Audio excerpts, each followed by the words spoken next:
Is the iTunes Store not working on your iPhone? It can be quite frustrating, especially when you're trying to download apps, update them, or make purchases.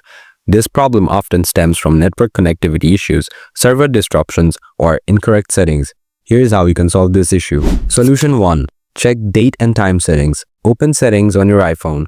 Now, tap General. Scroll down, tap Date and Time. Enable Set automatically to ensure your device uses the correct date and time.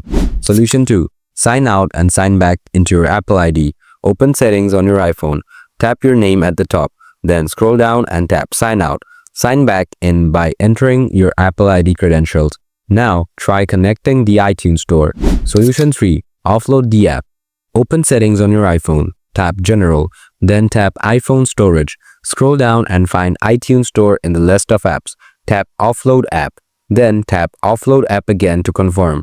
Once the app is offloaded, tap Reinstall App. If you find offloading the app is taking a long time, follow this. Swipe up to the control center. Enable airplane mode for 10 seconds. Now turn it off. Or you can switch your network from Wi-Fi to mobile data or mobile data to Wi-Fi. After that, restart your iPhone.